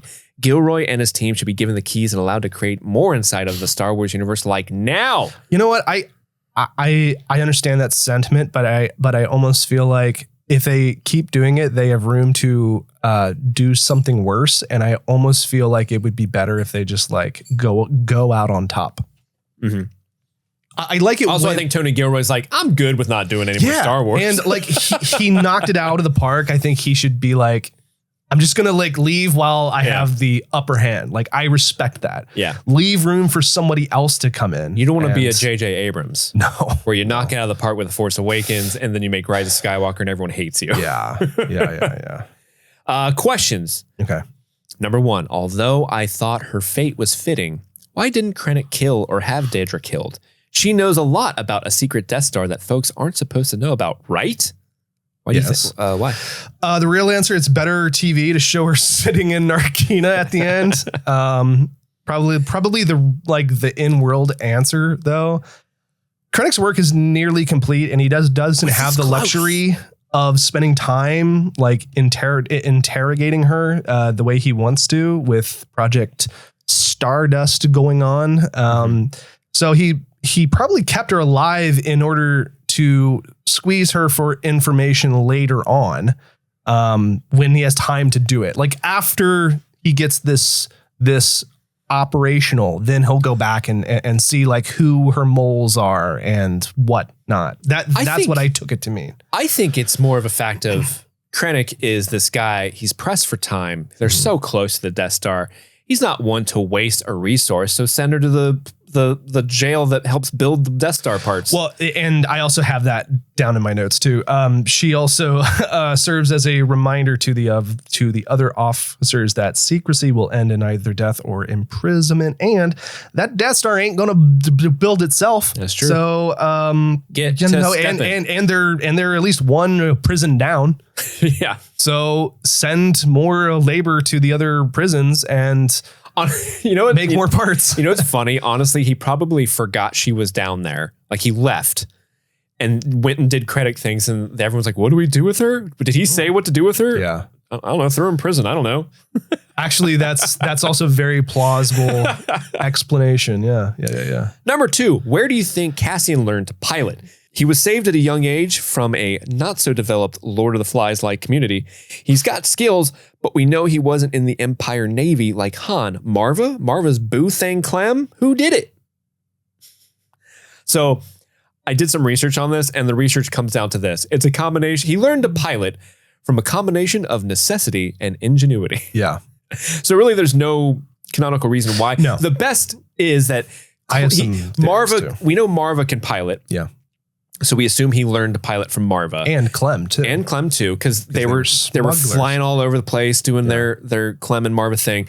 But also, Cassian did spend a brief amount of time fighting for the Empire on Mimban when he was 16. Mm-hmm. So there's a chance he learned some stuff there as well. Sure. I also think Ferrix is where he's based, and Ferrix guy. Stone and Sky. Yeah.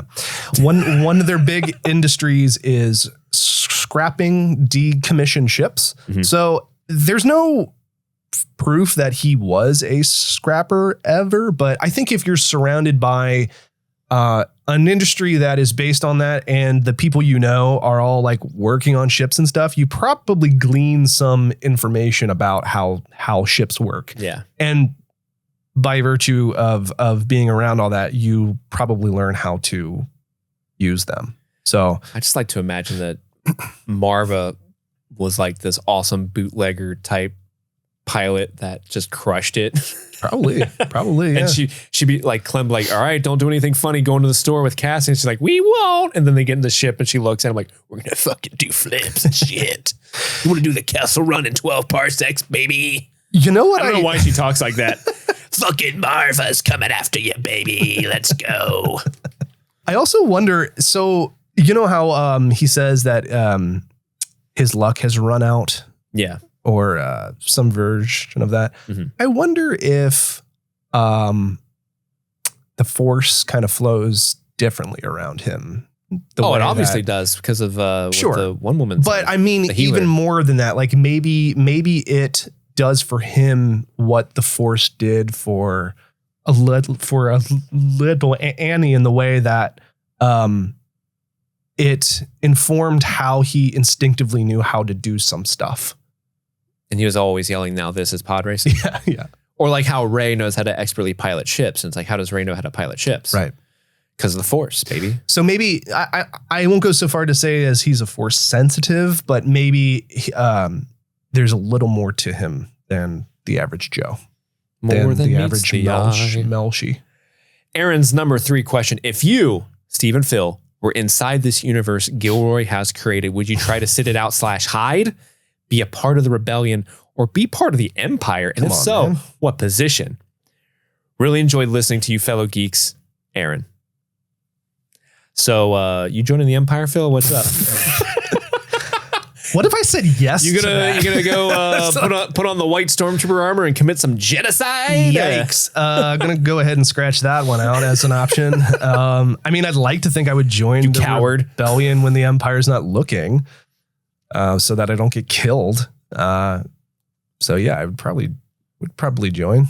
Yeah, I'd probably join too. What would your task be? What would my task be? Yeah. I would be Drina. I would be the one that's like, please help. They fucked everyone over. Help someone. This is murder. I've got my Rode podcaster equipment with me. Like, help someone. Yeah. What about you? What's your position? I put down that I'd probably help like the propaganda of the rebellion, because I could, my job is to create images for brands and people. So, I mean, I could just directly translate that to this. You'd run the website Rebel Times. Yeah, right. Probably that. What would be? I don't think I'd be good in a fight. That's the thing. No, I don't. I'm not a fighter, but I think I could be useful on the front lines in a more like support way. Yeah, I think I could be a little scrappier than someone might think. Yeah. Like a Drina. Okay. Also, you really just want to be Drina. Yeah, because I want Wilman to. I knew we were going to get there at some point, but I was just waiting for you to do it. Because I wasn't. So you would be like part of the propaganda wing. Yeah. I would be with Wilman. Let's move on to round 4 of the Droid on that draft. note. Ooh, man. It's starting to tighten up. Yeah. Who do I want to go with? Okay, so I can pick leader still, wild card, and most fuckable. I'm going to tell you right now, I'm saving most fuckable for last. Same, okay. Yeah. It's my last Star Wars thing. I'll go with leader. Okay. I'll pick leader. So a leader is supposed to be wise, someone you can go to for sage wisdom. Yep. Maybe that's how I'm interpreting it. Yeah. So I'm going to pick my first non-astromech droid on my team. BB-8E. It's BB-8. All of you. The mouse droid.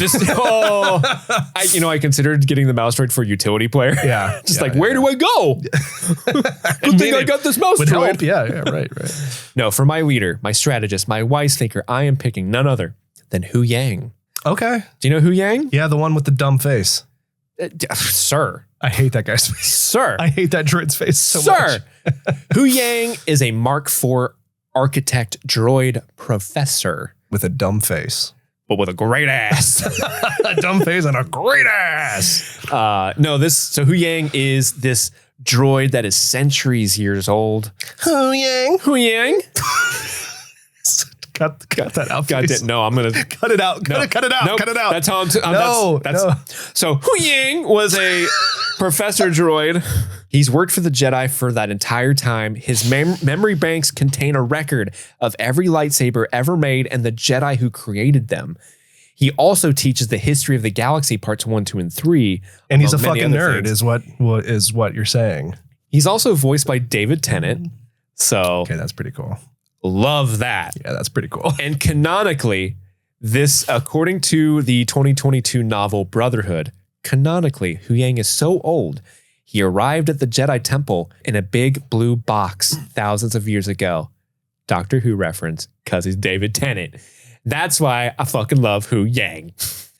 But also, he's very wise and smart. And like, if you watch Ahsoka, you could see him just being like, I have the answers to literally everything you want, but you have to ask me for it. Yeah. And no one asks him for it. He's like, okay, well, I'm just going to be fucking rad David Tennant over here on this side of the ship. Nice. Can I get a Hu Yang? When I watched Ahsoka, a Hu Yang? Hu Yang. Thank you. When I watched Ahsoka without watching Rebels, I think I texted you like, I hate this droid's face. It's just a bad droid face. You're so mean to these new droids. They suck. I'm sorry. Well, no. So like, I don't really know much about Hu Yang except for what you just said. So he sounds pretty cool. Like, let's be real. He sounds pretty cool. And he can fight with the lightsabers too, like pretty cool. Grievous style. That's pretty cool. You gave me a new respect for this guy with a dumb face. Mm-hmm. So props. Hey, you know what? I doff my cap. Sometimes you can't judge a book by its cover. It's true. You can't. It's a good lesson to learn. Judge a droid by his dumb face and his great ass. Well, speaking of dumb faces, my utility player is 21B, the medical droid on Hoth. Hey, I knew you would pop up somewhere. Because 21B, like, let's be real. Healthcare is expensive. And if you live in America, it sucks. So having a 21B medical droid would be amazing because then I could just get my shit worked on for free. I love that. That's actually because you're approaching this as like a real world, as like if you're hanging out at your house, what droids you want. Yeah.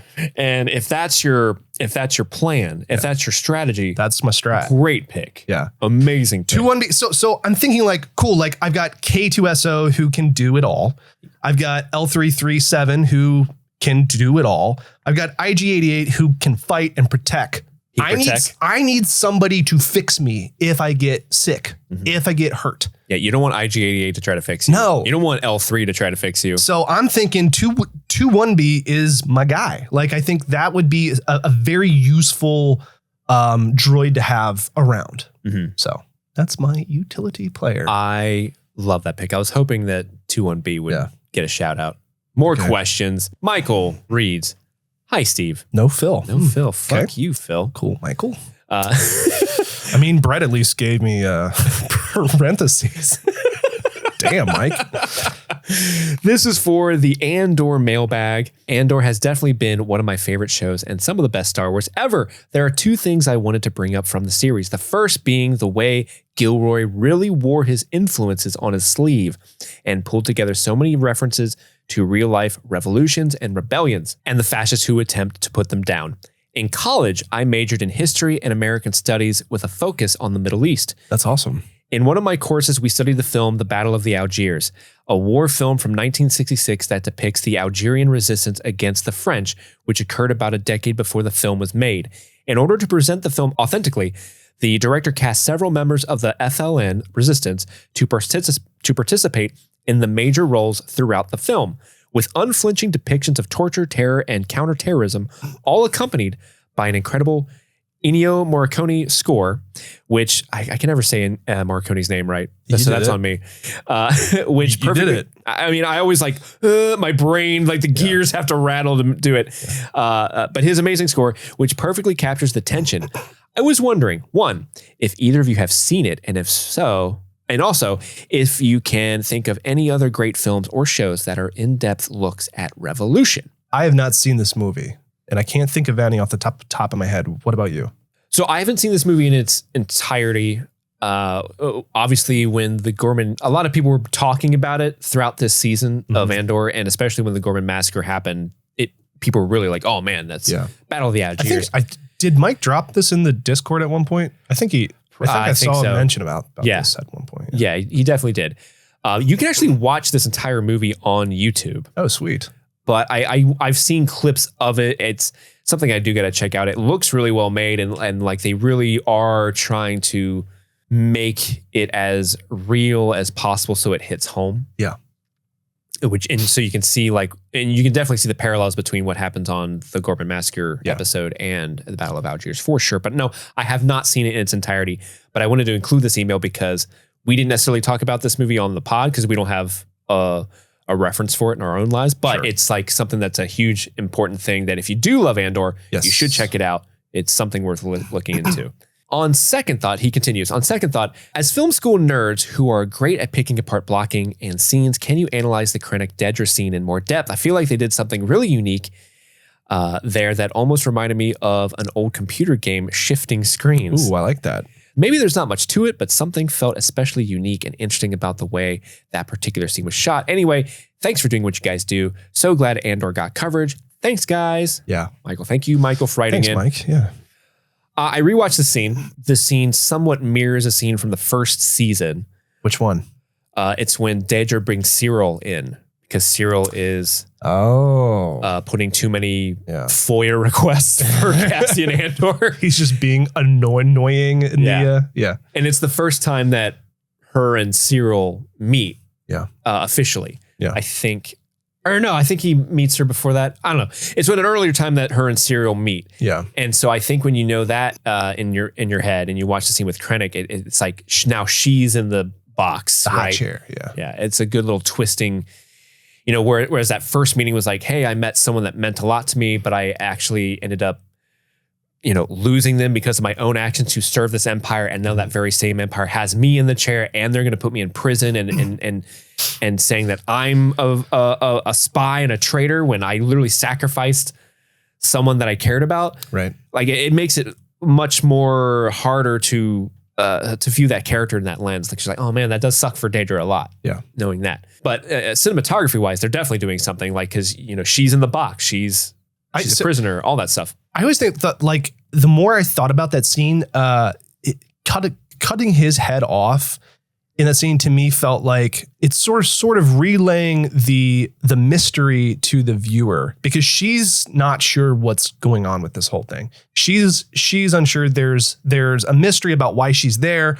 She's not really sure how this is going to play out, and filming it in the way they did, I think that translates to us too. We know what he looks like, of course, but not seeing his full face, there's something unnerving about that and mysterious about that. And I think that was a choice that was meant to make us feel like a little bit of fear and mystery that she probably feels in that moment. Yeah, agreed. And just the way they have Ben Mendelsohn physically act, where he's pointing her head on her, or putting his finger onto her head. I read was improvised as well. Oh, was it? Yeah. That's what I read. It's great because that, and then when he physically grabs her face and sits her back down, it's just showing that he doesn't see her as a human being anymore. She is just another tool that he can just, this toy's broken, let me throw it away now. Yeah. Pick it up and toss it away. It's a great scene. I would love to if we had time, I would love to play that scene and watch it together and just critique it, but we don't have time. Yeah. I miss time. Do it, Scarif. Do you want to move on? Yeah, this next email comes from Aoife. Yes. Hi, Stephen Phil, longtime listener, first time emailer. Firstly, I just want to say thanks so much for your brilliant coverage of Andor. I'm not sure I know anyone else watching the show. That's crazy. Yeah, that's nuts. Actually crazy. So listening to the pod every week has felt like having the best deep dive convo with good friends. Aww. Heart emoji. After some of the best TV I think I've watched in a long time. I agree. Mm-hmm. I think it's my civic duty as a listener to let others as obsessed with Mon Mothma's wedding rave music as I am, know that the official Star Wars YouTube channel has posted a full hour continuous mix of Mon Mothma dancing to this absolute banger. I love the scoring so much when it was used in season 1, episode 8, Narkina 5 for the introduction to Neamos, or Party Island, as I like to think of it. I like to think of it as Space Myrtle Beach. Yeah. And Andor is such a phenomenal world, has such phenomenal world building, and I think using such a distinctive score at times of such heightened but underlying tension is really amazing. There's even a lo-fi Coruscant remix of this playing in the elevator when Clea borrows Space Granny to sneak onto the floor where Luthen is being sequestered in the hospital. Sometimes the Star Wars universe can seem so sprawling, but these small details are so effective in linking everything together. I agree. Mm-hmm. Anyhoozle, I feel weird saying that on this show. Sorry, Kit. I feel like I need to pay Kit, like, he's got the rights to it. Royalties. This is gimmick infringement, brother. Sorry, Kit. Thanks again for all you do. I wish there was going to be more Andor. Whoops, I said that wrong. Andor. You're either an Andu or an Andon't.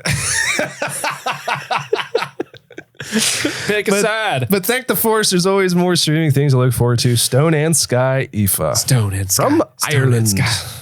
XXX. Yeah, so I did some research based off this question because Aoife opened up my eyes. I'm like, oh, interesting. Like, let me look at all the instances that this show is remixed. Breathe in, into boy. It. Breathe it in. It's a bop. And they actually remixed this soundtrack. So the title is Neamos with an exclamation point. And so yeah, it actually appears all the way back in season 1. It's the very first episode, in fact. Like when Cassian goes to the pleasure bar in the very first scene and he's looking for his sister, this song is playing in its unremixed form.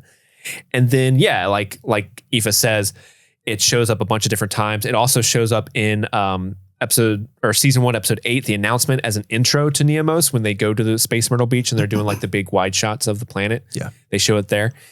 And as I was doing research for this, it blew my mind, but I did not realize this. But you know, Space Granny? Yeah. That alien species is on Space Myrtle Beach. Like in the background, there's like a group. She and Neamoin? I don't know what that alien Neamosian? is. I don't know what that alien is, but there's like 3 of them just like, the beach is quite lovely. Let's scat, ladies.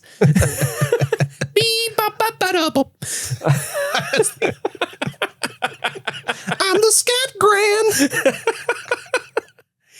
So, but yeah, it is a bop. I've watched the 10 hours of Mon Mothma dancing video. Not all 10 hours. I was going to say, holy shit, you complain about time and you're watching this 10 hour. I've got to do the research. I got to see if they put anything else in there. Comprehensive, bro. But Aoife, that was great little bit of thank you for sharing trivia to share that. That was lovely. Yes. And I know you said how to pronounce your actual name. I'm so glad you said that. I hope I'm saying it correctly, but also I never would have thought that. So I'm glad you told me how to pronounce your name. Yes. But before we do the next round, Phil, we got to do more ads. Get those ads out. Hey there, Stream Fiend family. As we step into May, the month of milestones, graduations, and fresh starts, we're feeling extra grateful for the folks who help us keep this show rolling strong. We want to take a moment to celebrate every single person who supports streaming things, but we really want to celebrate these real MVPs, our super patrons. These are the amazing supporters who pledge $25 or more each month, and their generosity powers everything we do. While people are tossing their caps in the air or getting ready for summer adventures, we're tipping our caps to these legends. So thank you to Sun Loving Mortal, Xander Barbarian, Daniel Pack, Nice Guy Eddie, Tulun, Jordan Garvin, Alba Stinkpot, Haley, Maddlestat, Susie Callahan, Anthony Corona, Jim E, Lady Trashley, Sean Myers, Just Liz Calabria, Mike from New Hampshire, Brett X, E Scramo, Lil Tickler, Svento7, Jay Scramo, Bluff Pump, AK Ashley Ray, Adam Busby, Upside Down Pound Canuck, Big Butthorn, Jair Latanovich, Kaylee Sampson, Rabbit Dog in a Barbie Car, Elbander, Charlie Friday, Alexis Adler, Peaches, Emmy, Haley B, Jill Velez, Trisha Bueller, Alex G, Suzanne Rode, Jadinklage Morgoon, Kalisha Reeves, Paula Garcia, That Brenda, Aaron Armstrong, Seriously Black 82, Ashley Powers, Casey McCain, and Enza. Thank you all so much for supporting Streaming Things, but the celebration is just getting started. Let's get back to the show. Let's go to round 5. Okay, round 5, we're going to do 2, right? No. The last 2? Nope. Oh, okay. Nope. Sorry. Do you not know how to fucking play this game? There's no more mailbag. Oh, there is. I kept them from you. Oh, I don't like that. I do not like that. Okay.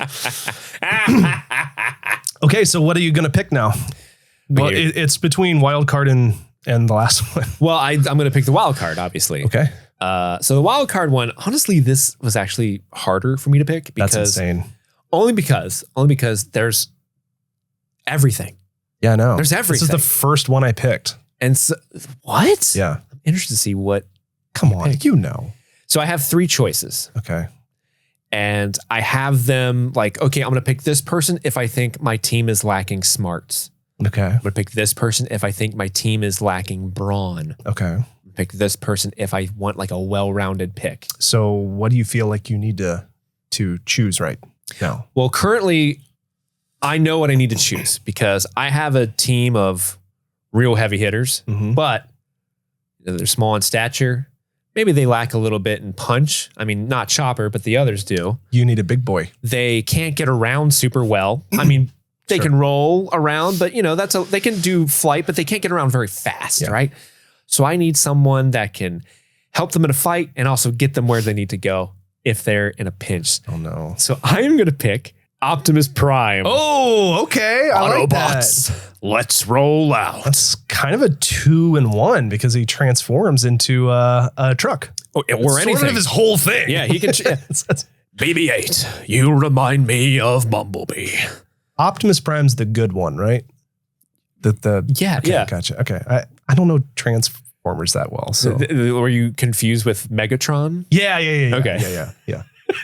I was when you said the good one, I didn't know, like, does he mean like morally or like cool? Like, oh, I like the no.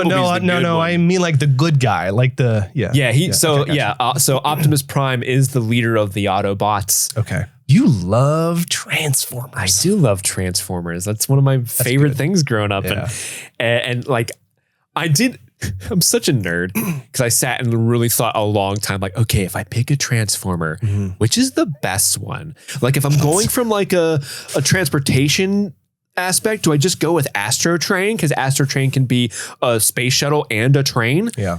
Or do I go Starscream just for the voice? Oh, I can't do Starscream because he would betray me immediately. Bumblebee? You think you're better than me? But I went with Optimus Prime because that's a good point. He's super strong. Yeah. He's super noble and valiant. I bet he would be kind of cool to hang out with. He's like, you want to listen to some Linkin Park? I've got that's their latest exactly album. What he would like. This is a jam. And, we could just hop in the truck and go places together. I get it. That's a good choice. He might not get along with Chopper that well, but the rest of the team, he's going to... Chopper, you can't kill them. Quit suggesting infanticide. But what's your wild card? Optimus Primate. Optimus Primal? Oh, yeah. Sorry. No. Fans of this show who have only listened to this show may not know that I am actually... I think at this point I might be a bigger Star Trek fan than a Star Wars fan. And so get out of here. I know, but I love Star Trek so much. Are you an Andorian or an Andorian? So my wild card comes as no surprise. It is Lieutenant Commander Data. He would have been my choice if I needed smarts on my team. Yeah. And I think that's what I need. I think Data is just so good at being he's really good at everything. He's good at fighting. He's good at leading. He takes orders well. He's all around great. And he's good at being Sherlock Holmes. Yeah. Like he's just, he can survive as a head. He's got an evil twin brother. Now, is that a drawback, having an evil twin brother? It's fun. Are you worried that people are going to think that Lore is better than Data? I don't give a fuck. Data's my dude. So I just love him. I think Data and like Star Trek's pretty scant on droids to begin with. So he's really like, aside from him and the other Soong type. Yeah, but the Borg are more of a mindless collective. Yeah, they make everything about them. Yeah, they really do. And they would just try to make all the other droids Borg as well. Yeah. So I'm not really into the Borg, but I think Data is the only one that really stands out as both good and worth having on this team. So I'm a huge Lieutenant Commander Data fan. My other choices. Yeah, I would love to know that. Okay, so I know this is an other franchise, but I considered the expanded universe of Star Wars outside the movies as maybe like a wild card. So BD1 was my other one. Get the fuck out of here. Why? BD1? BD1 is great. That's a Star Wars universe. I know, but it's like outside the movies. wild card is outside the Star Wars universe. Sunny, because I like the idea of two Alan Tudyk robots on my team. Yeah, that are pretty similar in terms of personality. Yeah. From the movie I, Robot, which I saw in theaters 8 times because I was freaking 18 and I had free access. That to movie movies. rocks. So yeah. Can you paint a gorgeous piece of art? You know what? I haven't seen it in so long. I wonder if it's still good or if it's like, oh yeah, I can see how 18-year-old Phil would like this, but maybe not. I bet it still slaps. Yeah. I bet the effects don't look as good, but I think it still slaps. I mean, Will Smith is in it, so it does slap. Yeah.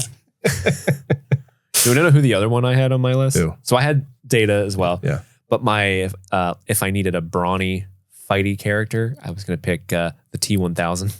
Oh, that's a good pick. Yeah. Although you gave me shit about IG-88 going rogue. I don't know if the T-1000 is much better. That's why he was my number 3. Yeah. Also, he would always be like, are you John No, I'm not. God, T-1000, put that in your memory banks. Jesus.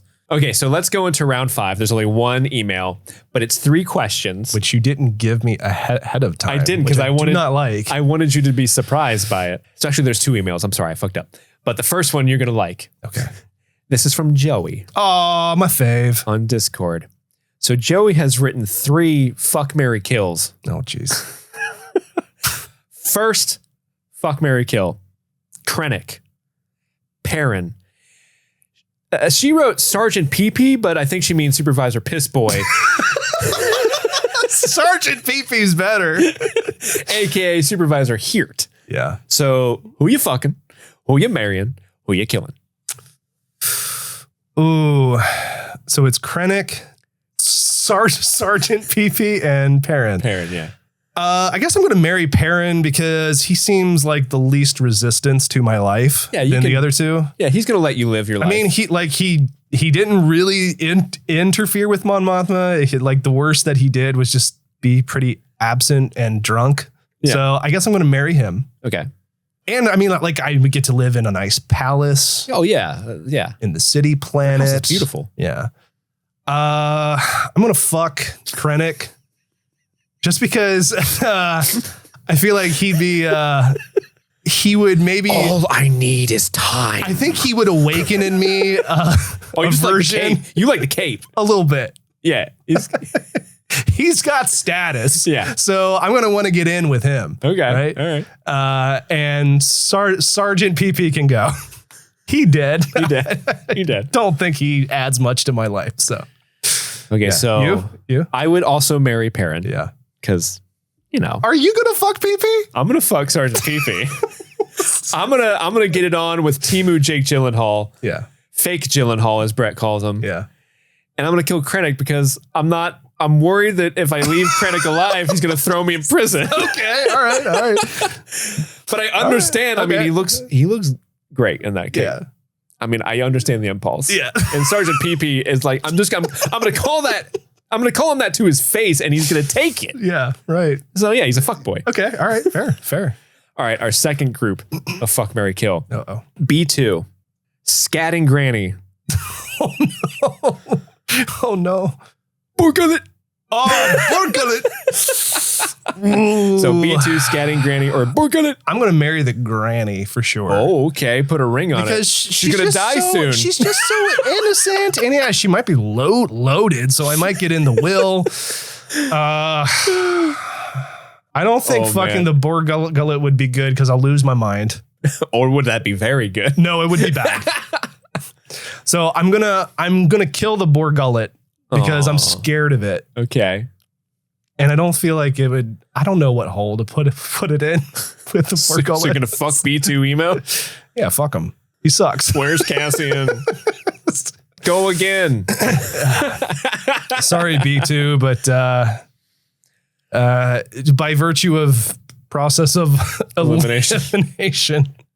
Where's your charging port? Yeah. So mine's a little different. Okay. I'm gonna marry B2 because I love that little guy. He's would. loyal. You would. You just go hang out in your little charging crate. I really hate the fate of the granny right now because either way it sucks. Does it? Yeah. Excuse you, sir. Oh. I'm gonna fuck that granny. Ew! Oh no, that poor granny. It's consensual. Eh? Eh? I don't think she's all there, man. I don't think you could get real consent from her. I could because what I do is I walk in, I start singing Big Bad Voodoo Daddy at her. Or what's the really gross big band name? The Poppin' Cherries? The Cherry Poppin' The Cherry Poppin' I start singing Cherry Poppin' Daddies at her. And she's like, ooh, bee, ba, ba, ba. Yeah, but that's more like swing, not scat. Well, they're scatting in them. Okay. They scat all around. And she's going to be like, yeah, baby. And then I'm going to kill the Borgullet because I'm not scary. I'm not into hentai. All right. And Joey's last fuck, marry, kill. Saw. I don't know why my voice broke. So Saw. Yeah. In parentheses with oxygen mask. Okay. Like he's an action figure. Sure. Skulldin, or who's that guy in the Rebel Alliance roundtable? I think she means Senator Jebel. Who the fuck is this? Who the fuck this guy? Yeah, I don't know enough. Saw with the oxygen mask, Skulldin, or who's that guy? Skulldin's loaded, so I'm gonna marry him because I think he's a little bit like a Perrin in the way that he would just like not have much interest. Well, obviously his wife is hooking up with Perrin. Yeah, so he would fund my life and I wouldn't have to deal with them. So marry. Trophy wife. Yeah. Okay. I'm gonna kill trophy husband, excuse me. Wait, so it's Skulldin, who's Saw, that guy? And Saw. Okay. With oxygen mask. Yeah. I think Saw would be a pretty wild time in the old sack. Because he might get me hooked on Rhydonium. Is that what it's called? Oh, I have missed you. Go. Yeah, he seems like he could be a wild time. Have you come to fuck me? Are we not fuck buddies? And I'm gonna kill the useless guy because he's useless. And he gets in the way of what's right. I say the rebellion is dead. Yeah, fuck him. You're dead. Nah, he's dead. I agree.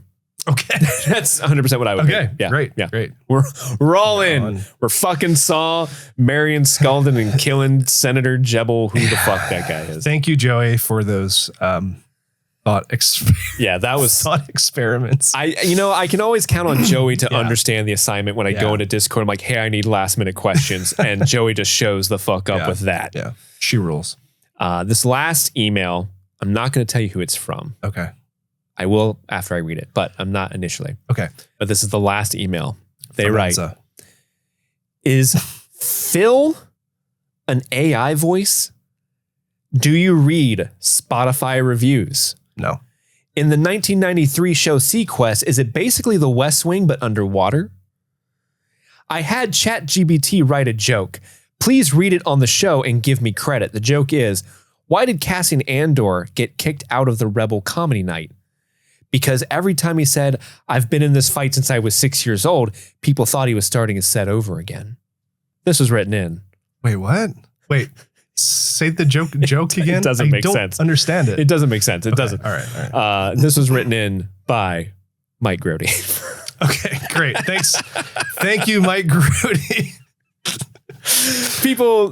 Mike is a long time friend. Mike is a longtime friend. We love him. Years ago, back in the year 2011, Phil and I had a video game podcast called Bonus Activated, and Mike would write in constantly nonsense questions like this. I love it. To the point where there was like a cinematic universe of characters that he would write as. Yeah. So I saw that he had wrote that in, and I'm like, I need that to be the last one that Phil sees. I love Mike. Shout out to Grody. We love you, Mike. All right. Our last round of the 2025 Droid Draft.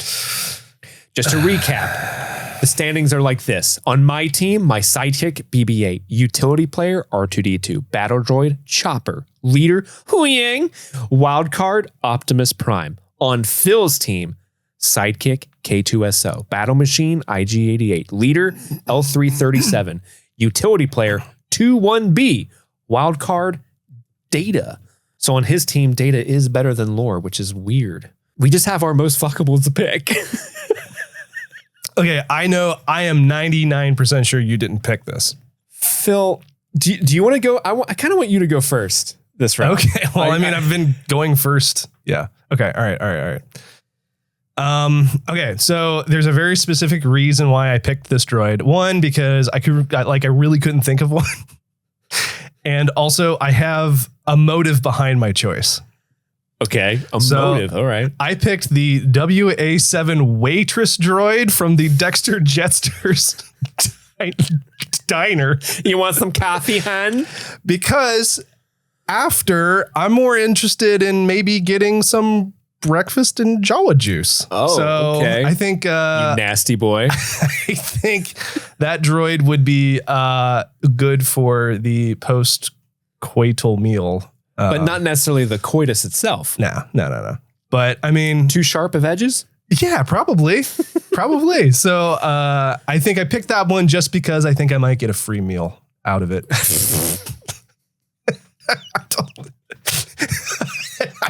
What else am I going to pick? Respectable. What else am I going to pick? I can have relations with this person. I also think, is there a meal involved? That diner specifically is like my dream place to go to eat. So I just want to spend time in there. And I don't know. I just feel like that's a good choice. When you were say her name again so I can write it down. WA-7 waitress droid. When you are being intimate with WA7. I didn't think we drilled down into this, but okay. When you're being intimate with WA7, is Dexter Jester like there watching? Like, well, what do you know? No. Turns out you can fuck them. No. I've been wondering that for years.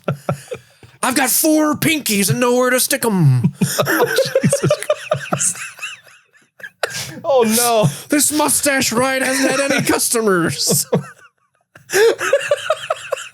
No. I didn't get that far in the thought. I really don't want to perform in front of him.